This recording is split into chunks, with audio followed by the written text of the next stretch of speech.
პირველ რიგში დააღნიშნოთ თემურ გიორგაძე პროფესია როგორც მეხანძრიმაშვილი და ეს სამსახური შეურაცხყოფა. შეურაცხყოფა იმიტომ რომ ეს სამსახური კორუფციის ბუდეთ აქცია.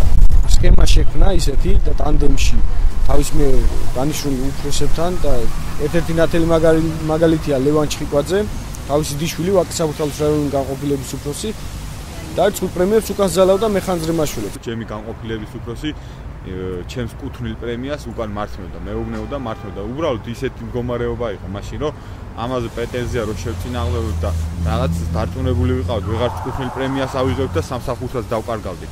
უსამართლოდ ხდებოდა პრემიების გაცემა. იღებდა ზოგი ადამიანი, რომელიც ორი ადამიანი ერთი და იგივე საქმეს აკეთებს სამსახურში, ერთი იღებდა მაგალითად 5-ჯერ, 6-ჯერ, მეორე რომელიც იმის გვერდზე მუშაობს და იგივე საქმეს აკეთებს, საერთოდ არ იღებდა. ესე პროფკავშირის წევრები ვინც ვართ, აი მათზე რა. საერთოდ არ ხდებოდა პრემიის გაცემა და ვინც მათთან დაახლოებული პირია, ვინც მათი მეგობარია და ნათესავია, ისინი იღებდნენ რა თქმა უნდა დიდ პრემიებს. გეტყოდა რომ გამოგიწერ ახლა პრემიას და რო დაგერიცხება მომიტან უკან. არ მიუტანდი, უბრალოდ ეთყოდი უარს ამ ყველაფერზე და დატოვებდი სამსახურს. ჩვენ არაერთხელ ვთხოვეთ რომ გამოაქვეყნეთ პრემია ვისაც დაერიცხება, ის პრემია გამოაქვეყნეთ ვის დაერიცხა, რა რაოდენობით დაერიცხა. არუთა შემთხვევაში ამას არ აკეთებენ, რადგან მე ბიუჯეტში ხელებს ვეღარ აფათურებო. სისტემატიური ხასიათი ქონდა ამ პრემიების, კუთვნილი პრემიების უკან გამორთმევას და აი ეს ხდებოდა წლების განმავლობაში რა.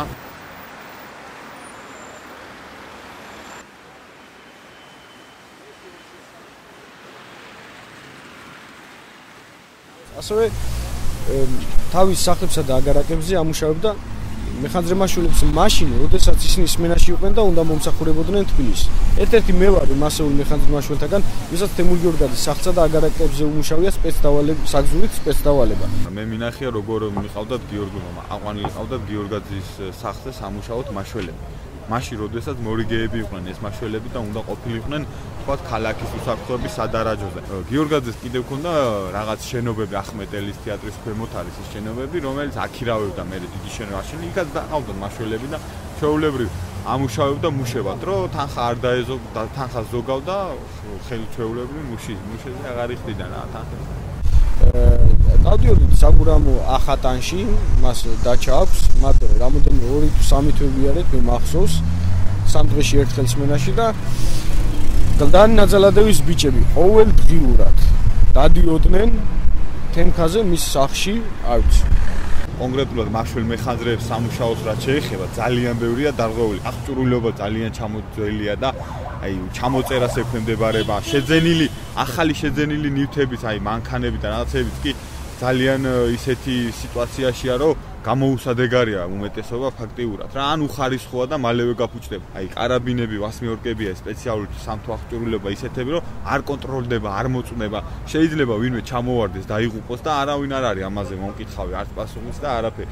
შეუმოწმებელი აირჩინახით კიბეებით, თოკებით. ამას თავის ექსპლუატაციის თუ აქვს უნდა მოწმდებოდეს, არ მოწმდება ამას. ესენი არ მოწმდება, არც თუ არ ვიცი, რაღაც ისეთი არ მოხდა, არც ახალი მოხდა. შეიძლება საწყობში ხა რომ მიხვიდეთ, განახონ, გაგიხსნა საწყობი, ყველაფერი აქვს, მაგრამ ასე უწყვიათ 3 და 4 წელი. ეს საჩვენებელია.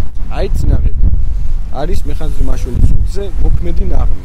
6 წელი აქ მუშაობ, ერთხელ არ მახსოვს მე საერთოდ წინაღე შემოწმებული.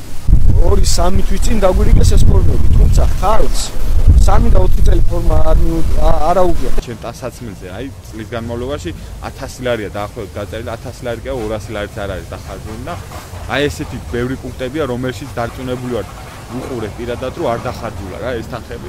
მოვითხრობთ, შეუწყეს უფლებამოსილება თემურ გიორგაძის და მის დიშვილს, რომლებმაც სამსახური კორუფციის ბუდეთ აქციას და ამ სამსახურის ბიუჯეტი ოჯახური კლანის და პირადი ინტერესების სასარგებლოდ გამოიყენეს. დაუყოვნებლივ დაიწყოს გამოძიება მის საქმიანობასთან დაკავშირებით.